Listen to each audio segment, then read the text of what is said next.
Good morning guys गगाबो मोनदों आरो बिराद खामानि बोथोरजों खाब जानांगौ ना मालाबा समाव भिडिअ मालाबा समाव न'नि खामानि मालाबा समाव राजनितिक हानजा थांनानै भिडिअ खेबहैनाय बेफोरबो थानांगौ जाय हक बेफोरखौ बाद होदो दिनै मोनसे इम्पर्टेन्ट टपिक लानानै नोंथांमोनजों सावरायनो फैदों। Hello everyone once again welcome back to the channel. दिनैनि गोदान भिडिअ नोंथां बयखौबो गोसो गोथारै बरायदों लोगोसे आसा खालामो इसोरनि अननायाव नोंथां बयबो मोजां दं। स' दिनैहाय नोंथांमोननि सिगाङाव आङो मेबि मोनसे फिसा गुसुं भिडिअ क्लिप्सखौ फोरमायग्रोनो नागिरदों, नायनानै लाग्रोदो। फैगौ बिटिसि इलेक्शनाव खाम्फा बरगयारिया 14 नं चिरां दुवारनिफ्राय इउपिपिएलनिफ्राय सिखारगोन। नेक्स्ट एमपि इलेक्शनाव बिटिसि इलेक्शनाव आं मोनसे खोथाखौ बुंग्रोनि, फैगौ बिटिसि इलेक्शनाव खाम्फा बरगयारिया 14 नं चिरां दुवारनिफ्राय इउपिपिएलनिफ्राय सिखारगोन। आं दिनै इंगित होखाबाय आरो आङो मुनमुननि एगेन्स्टआव नैबे पर्बतजरायाव इलेक्शन गेलेगोन। गोग्लैसोनानै थानायानोथ' सोमोनांथाव बाथ्रा। थांनाय 17 बोसोराव हाग्रामाया बे ओनसोलावनो फैनानै एन्जरजों जौ लोंदों ना, गुमाजों ओंखाम जादों, बायदिसिना खालामदों, जौ जुवा गेलेफैदों, बिहावनि न'आव थानानै माइब्रा अफ्रि जाफैदों आरो बेफोरबायदि ओनसोल गावनि बिहावनि जायगा आरो दिनै गावनि बिबोनां मुनमुन ब्रह्मनिनो जायगा, बिथांमोननि बे जायगायाव जे बे ओनसोला इसेबां गोग्लैसोनाय, बे जोंनि थाखाय दुखुनांथाव बाथ्रा। फैबाय थानाय 2025नि जाय बिटिसि इलेक्शन, बे इलेक्शनाव जोंना मानगोनां must powerful EM of BTR Srijut फेरेंगा रन्जित बसुमतारी सारा बुंदों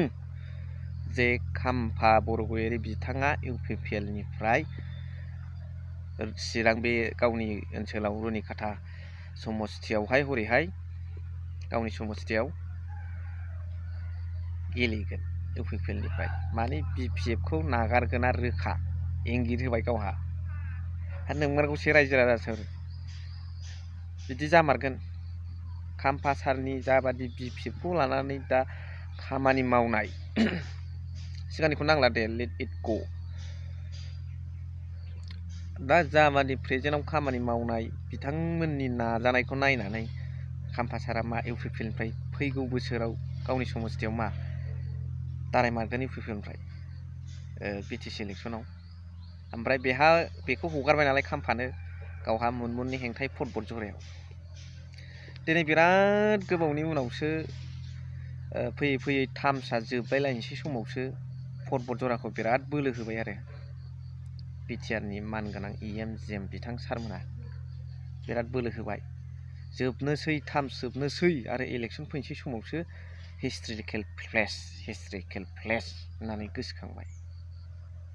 हाग्रामायाथ' पर्बतजरानि थाखाय जेबो मावखायाखै नङा होमबा, गुमाजों खुसेंग्राजों जौल' लोंबोदों। इन्टायार बिटिसि ओनसोलनि थाखाय खामानि मावबोनायाबो मावनाय जाया। थारैनो नोंथांमोना इयुथ्सफोरनि थाखाय इयुन আহিटुका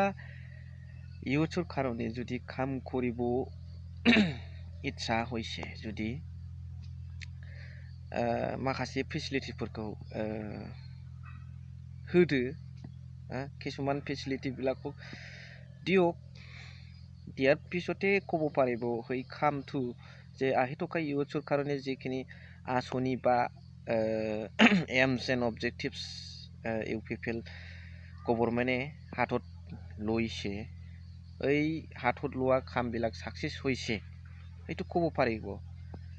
आलासुना करा लगे लगे मिडियात आहि फेलाई दल बाजावातो हयতো केनेकुवा खाम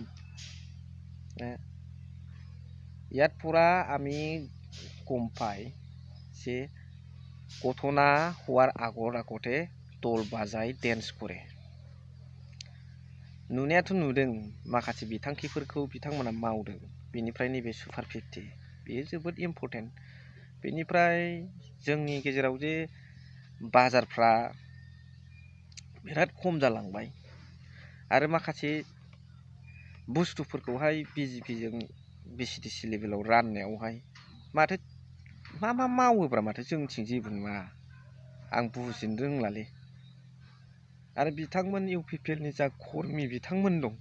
माथो बिसोरबो ओरैनोसो थायो जोंनिथिं दा सोरनिथिंबासो मोजां मावहैयो नामाथाय जाय हक दा बे थांबाय रायजो राजाफ्रा मा होनो कमेन्ट्स खालामहर आं नेनानै थाबाय बेजों लोगोसे दिलीप सयखियानो होन एमपिआनो होन सोरबा एमएलए आनो होन अशक सिंगालानो होन सोरबायानो होन बिजेपिखौ नेशनेल पार्टिखौ बिटिसिआव खुनु दिन जायगा दाहो बिपिएफ आरो इउपिपिएल ज' जानानै रायजो खुं गाव गावबागाव पलिटिकेल लाबालाबनि थाखाय खुनु नेशनेल पार्टिखौ बे नेशनेल पार्टिया बिजेपिया नोंथांमोन रायजो राजा बर'नि थाखाय सानग्रामोनब्ला बिथांमोना मानो दिनैसो इलेक्सननि समाव थुब्ला फैनानै माबा मोनसे होनो नागिरफ्लाखो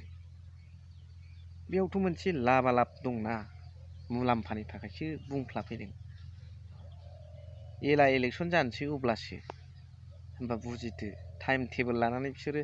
लोगोबो जानो रोंगौ सुथ्रुबो जानो रोंगौ ओंखायनो हेमन्तनि लाब गैया आंनाथ' सिदा खोथाखा बे हेमन्तआ जेरैखि जाया सिएम जानो मोना बे हेमन्तआ सिएम जायाबानो जायो गुबुना जायखि जाया सोर जायो जाथों सिएमआ खिन्थु हेमन्त जायाबानो जायो फुरा पार्टि आंनिफ्राय हेमन्तआ जुदि जेननानै इलेक्सनाव जेनोबा आङो सिएम जायियावबो बिराद खुसि खिन्थु बे जेनथारोबा आं बिराद खुसि आं बिराद पार्टि होगोन आंनिफ्राय हेमन्त जेनोबा दा जाय हक बिजेपिनि जा खैसार बेखौ नोंथांमोना जोंनि बर' रायजो राजाफ्रा सांग्रां जा आरो जोंनि नेटिभ रायजो राजाफ्राबो सांग्रां जा हमारे यहाँ इलाका का जो लीडर है